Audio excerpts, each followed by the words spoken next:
Bom dia, queridos pais e futuros pais também, que a graça do Senhor Jesus seja com todos vocês. Nós vamos entrar agora no nosso 9º capítulo e ele trata de insensatez. Olha, é um tema muito importante para a gente compreender na vida dos nossos filhos, na nossa própria vida. Paul Tripp, no seu livro Desafio aos Pais, ele começa com a seguinte frase: a insensatez em seus filhos representa um perigo maior do que a tentação que os rodeia. Somente a graça de Deus tem poder para resgatá-los. Então, meus irmãos, ele começa com alguns exemplos, logo após essa frase, do que passa na mente dos nossos filhos. Por exemplo, ele dá o exemplo da Sally.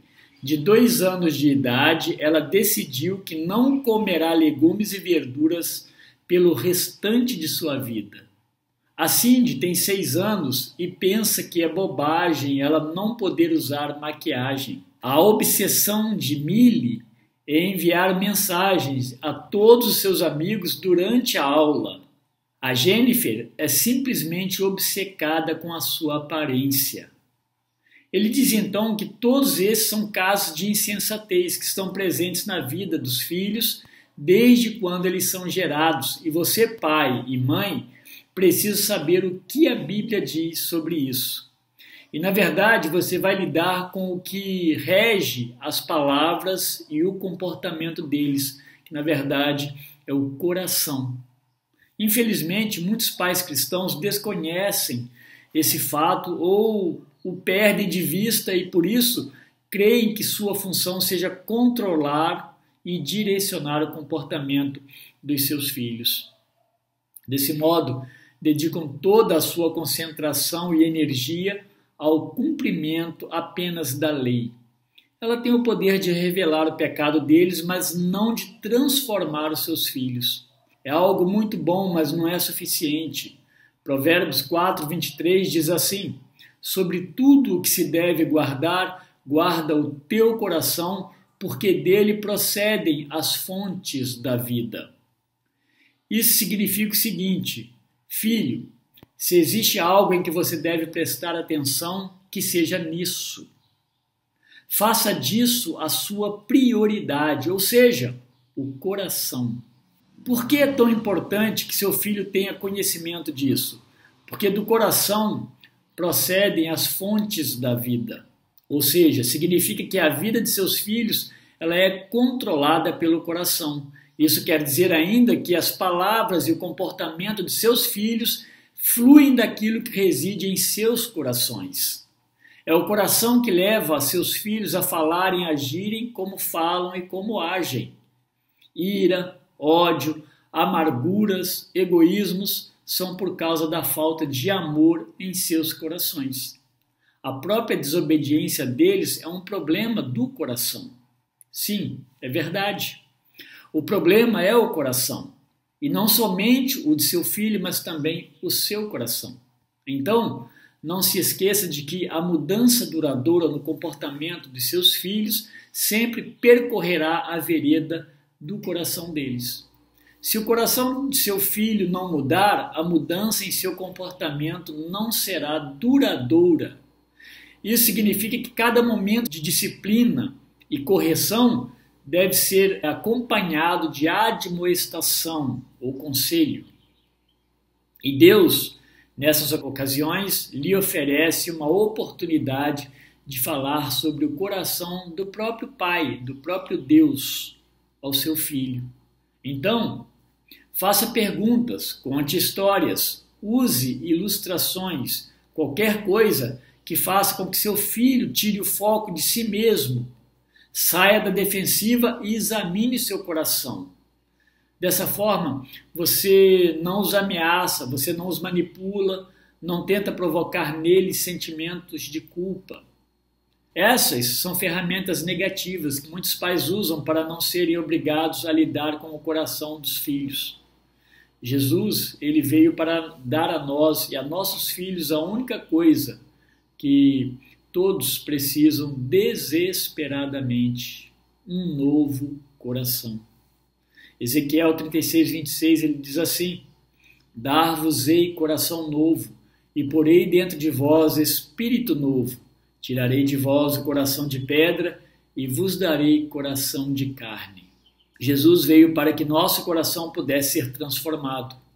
É o que ele deseja para os nossos filhos também. Por isso, ele nos revelará o coração de nossos filhos, a fim de que possamos ser instrumentos de sua obra transformadora na vida dos nossos filhos. Sem essa graça, nossos filhos estão condenados a viver com o coração petrificado, com o qual eles nasceram, e nós, pais, somos forçados a cumprir nosso papel sem qualquer esperança verdadeira de uma mudança duradoura na vida deles. Não sejam pais monásticos. Os monastérios foram construções isoladas, onde pudessem as pessoas desenvolver uma comunidade que não se contaminasse com o mundo exterior.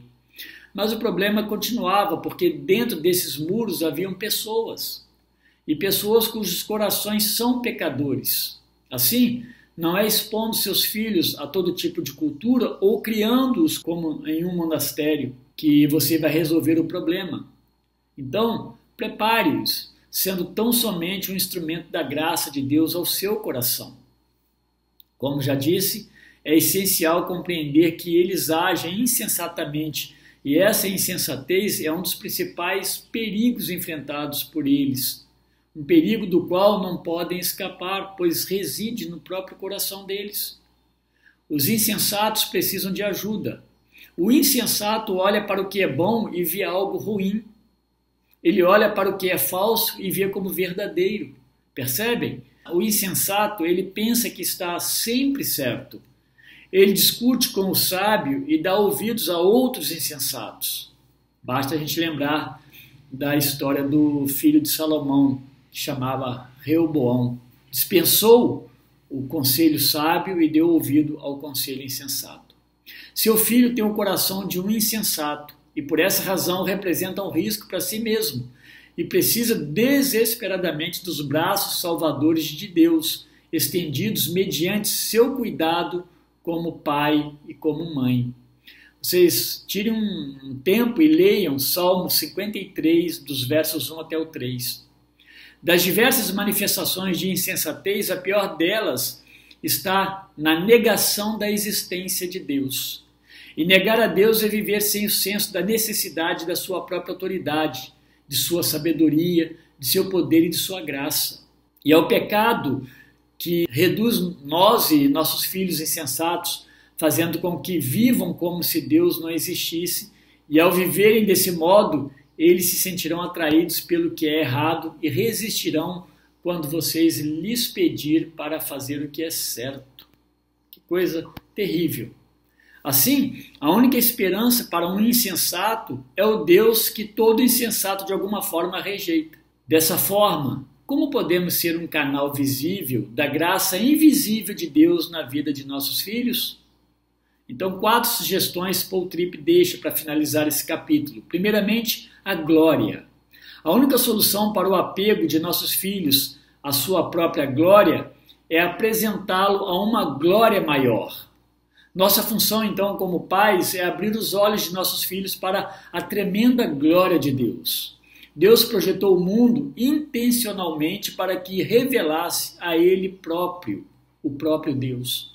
A criação de Deus aponta para a sua glória. Assim sendo, use tudo o que Deus lhe tem disponibilizado para falar da glória de Deus ao seu filho. Segundo, sabedoria. Como pai ou mãe de um insensato, é necessário que você esteja sempre em busca de momentos de sabedoria. É importante entender que, uma vez que seus filhos vêm ao mundo sedentos da sabedoria de Deus, você, como pai, deve comprometer-se a cumprir a função de vendedor, alguém que vai lhe passar algo bom, uma sabedoria. Mostre-lhes de todos os jeitos, todos os dias, a beleza desta sabedoria de Deus. Resgate-os. Um Deus gracioso está lhe oferecendo uma oportunidade para ser parte desse resgate dos seus filhos. Terceiro, história. Conte aos seus filhos muitas vezes a história da pessoa e da obra do Senhor Jesus Cristo. Diga-lhes que Deus poderia nos ter condenado à nossa própria insensatez e suas consequências, mas, em vez disso, enviou seu Filho para que fôssemos perdoados e libertos de nós mesmos. Conte-lhes que Jesus é a sabedoria que pode tornar insensatos em pessoas sábias. Finalmente, boas-vindas. Diga-lhes, por fim, que Deus está aqui e agora e lhes estende o convite para que confessem a própria insensatez, busquem o perdão de Deus e recebam seu socorro eterno. Fale sobre como Jesus viveu de forma perfeitamente justa para que os injustos pudessem ser recebidos nos braços de um Deus perfeitamente santo. Ao invés de gritar com seu filho, conduza ao arrependimento e confissão por sua insensatez. Pais, não se esqueçam, vocês também fazem coisas erradas e por isso nossa necessidade diária de resgate e do perdão de Deus é tão grande quanto a de nossos próprios filhos. O mistério de Deus é que ele usa insensatos para resgatar insensatos. Assim, reconheça a graça de Deus em sua própria vida. E assim, ajude o coração dos seus filhos a serem alcançados por esta graça e libertos de sua insensatez. Oremos. Nosso Deus, muito obrigado, Pai querido, porque o Senhor cuida de nós. E o Senhor nos resgata, Deus querido, da nossa própria insensatez, para que nós, como instrumentos do Senhor, ó Deus, ajudemos nossos filhos nas suas insensatez. Ajuda-nos, ó Deus, a abençoá-los, a resgatá-los, ó Deus, a compreendê-los e a apresentar a eles, ó Deus, a glória de Deus com sabedoria, a apresentar a eles, ó Deus, a graça de Jesus Cristo com sabedoria, a graça que já nos alcançou.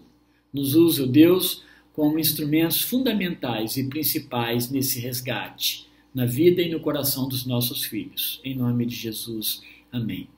Deus, mais uma vez, abençoe a todos vocês e que esse ponto 9, insensatez, os ajude grandemente no resgate e na condução e na criação maravilhosa, né? Uma obra maravilhosa de Deus através das nossas vidas como pais aos nossos filhos. Deus abençoe